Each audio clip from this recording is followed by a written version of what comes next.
Hello friends, good morning. आप सब कैसे हैं? आशा करती हूँ कि अच्छे होंगे। तो इसके पहले हमने वर्णमाला को पूरा पढ़ लिया है, वर्ण विचार खत्म हो गया है। उसका 30 प्रश्न को हम प्रैक्टिस करते हैं। आज का क्वेश्चन भी पूछेंगे, उसका जवाब भी कमेंट बॉक्स में ज़रूर दीजिएगा। क्वेश्चन करने से पहले आप कॉपी और एक पेन लेके बैठ जाएं, ताकि जितना क्वेश्चन हम पूछ रहे हैं उस क्वेश्चन को आप अपने कॉपी में नोट डाउन करें और कमेंट बॉक्स में बताएं कि 30 प्रश्न में से आपके कितने प्रश्न सही हुए हैं। आइए देखते हैं इसको। हिंदी वर्णमाला में ऊष्म व्यंजन कौन से हैं? अब इसमें से ऊष्म व्यंजन कौन से हैं आप कॉपी पे नोट डाउन करिए। पहला है कि तीसरा है कि दूसरा है कि चौथा है। तो चलिए, इसका आंसर क्या होगा? श श श ह। ये ऊष्म व्यंजन होते हैं। फिर सेकंड क्वेश्चन है य र ल व व्यंजनों को कहते हैं। इनको क्या कहते हैं? स्पर्श व्यंजन, ऊष्म व्यंजन, अंतस्थ व्यंजन, इसमें से कोई नहीं। तो य र ल व को हम अंतस्थ व्यंजन कहते हैं।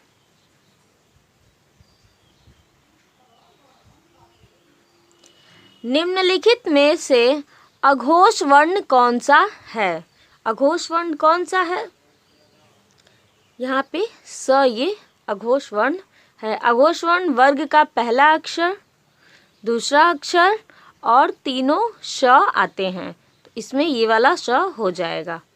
फिर ये क्वेश्चन मैंने बताया था, उसमें क ख ज फ ध्वनियाँ किसकी हैं बताइए आप लोग। इसको मैंने पढ़ाया है उसमें। संस्कृत, अंग्रेजी, अरबी, फारसी की, दक्षिणी भाषाओं की। किसकी है? तो ये अरबी फारसी की है। फिर नेक्स्ट क्वेश्चन, उदयतो ओ औ किस प्रकार के वर्ण हैं? ओ औ किस प्रकार के वर्ण हैं, मतलब कि उनका उच्चारण स्थान कहाँ से होता है? तो इनका उच्चारण स्थान क्या है? उदयतो कंठ, क्या है? उदयतो कंठ ओष्ठ ना। इसका आंसर होगा उदयतो कंठ ओष्ठ। फिर हिंदी वर्णमाला में वर्ण हैं, कितने वर्ण हैं? सामान्यतः क्वेश्चन पूछेगा हिंदी वर्णमाला में कितने वर्ण हैं, तो हम 52 लगाते हैं। अगर मूल वर्ण पूछा तो 44 लगाएंगे। नेक्स्ट क्वेश्चन देखिए, स्वर संधि के प्रकार हैं। स्वर संधि के प्रकार में आप पढ़ेंगे तो हमने वहाँ बताया है दीर्घ स्वर संधि, ह्रस्व स्वर संधि, प्लुत स्वर संधि, यानी कि सभी हैं। नेक्स्ट क्वेश्चन, भाषा की सार्थक लघुत्तम इकाई क्या है? भाषा की सार्थक लघुत्तम इकाई शब्द, पद, वाक्य, ध्वनि क्या है? तो इसका आंसर ध्वनि होगा। कौन वर्ण घोष नहीं है? कौन सा वर्ण घोष नहीं है? तो इसमें कह रहा है कौन घोष नहीं है, मतलब कि अघोष है, तो ये दंत्य श।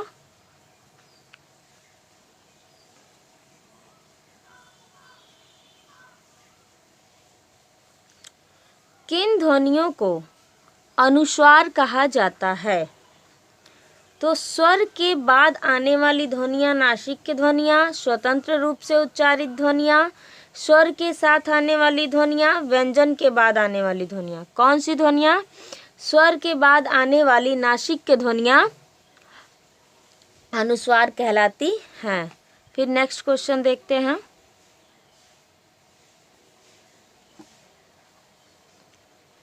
हिंदी शब्दकोश में अंग व अह किस वर्ण के साथ आता है?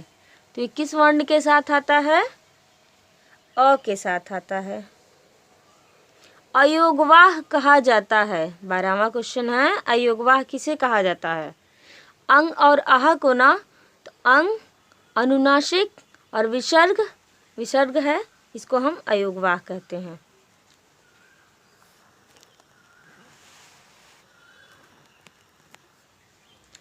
प्रयत्न के आधार पर ल किस प्रकार की ध्वनि है?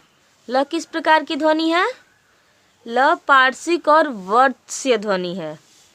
इसको हमने बताया है, वहाँ पे देखिएगा। नेक्स्ट क्वेश्चन, हिंदी वर्णमाला में अंग और अह क्या है? तो ये अयोगवा हैं।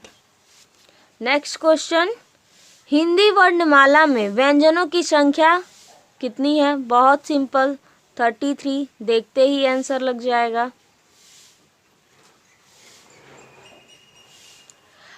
अघोष वर्ण कौन सा है?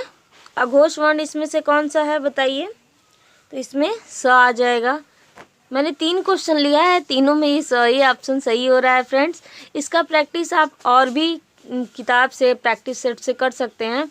मैंने यहाँ सिर्फ 30 प्रश्न दिया है, क्योंकि क्वेश्चन का प्रैक्टिस वो आप लोग और जगह से बहुत अच्छे से कर सकते हैं, क्योंकि वीडियो में कितना क्वेश्चन प्रैक्टिस सेट कोई करा पाएगा।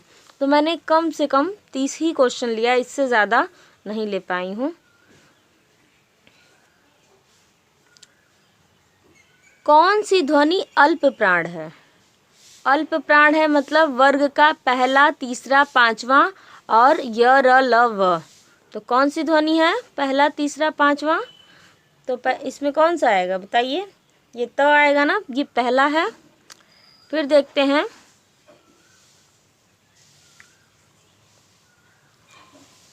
हिंदी की स्पर्श, घोष, महाप्राण, दंत, व्यंजन ध्वनि कौन सी है? इस सारी क्वालिटी किस में मिलेगी हमें?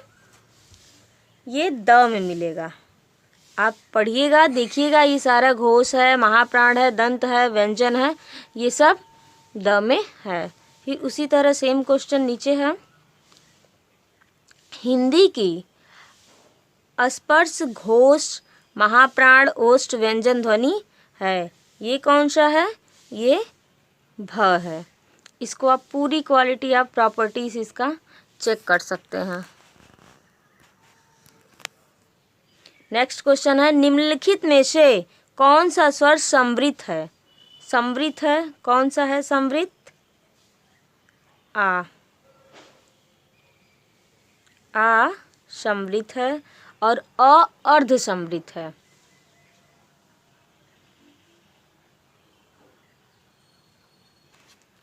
सॉरी फ्रेंड्स, इसका आंसर हमने यहाँ गलत बता दिया है। समृद्ध पूछा है ना, मेरे दिमाग में विपरीत चल रहा था। ये समृद्ध जो है, इसका ये ई होगा। समृद्ध का मैंने ट्रिक बताया था कि हम इसका समृद्ध का जो ट्रिक है, सुई, स से समृद्ध, उ से उ और ई से ई आएगा, तो इसमें ई आ जाएगा। सॉरी फ्रेंड्स, माफ़ करिएगा। आगे नेक्स्ट देखते हैं। नेक्स्ट क्वेश्चन है, निम्नलिखित में से दंत ध्वनि है। दंत ध्वनि कौन सा है? तो सूत्र मैंने याद कराया है, वर्णों के उच्चारण स्थान में ऋतु लशा नाम दंता, तो यहाँ पे त हो जाएगा। निम्नलिखित ध्वनियों में कौन सी ध्वनि दंतोष्ठ है? बहुत बार ये क्वेश्चन पूछता है, इसका आंसर व हो जाएगा।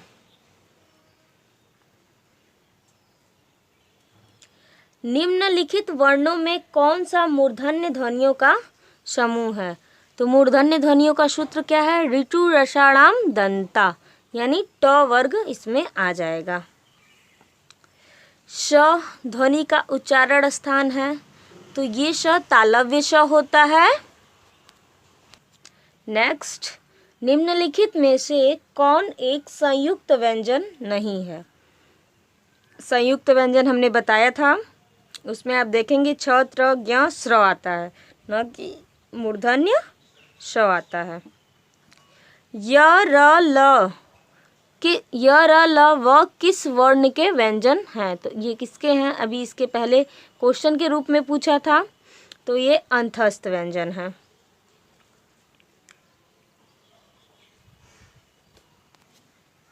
निम्नलिखित व्यंजन में से अर्ध स्वर कौन सा है? तो य और व दो ऐसे व्यंजन वर्ण हैं जो अर्ध स्वर होते हैं, तो यहाँ पे य दिया हुआ है। फिर नेक्स्ट है, निम्न में से कौन सा व्यंजन पार्श्विक है?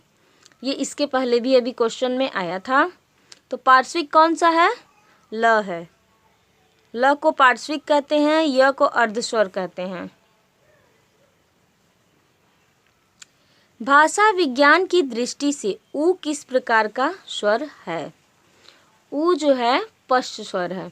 ये 3 प्रकार का होता है, अग्र स्वर, मध्य स्वर, पश्च स्वर। तो अग्र का अग्रीय से याद किए थे हम लोग, ई ए। मध्य में अ आता है, बाकी जो बचता है वो पश्च होता है। तो इसका यहाँ पे आंसर पश्च हो जाएगा। दोस्तों आज का सवाल है और इसका आप लोग रिप्लाई ज़रूर किया करिए, आप लोग रिप्लाई नहीं करते हैं।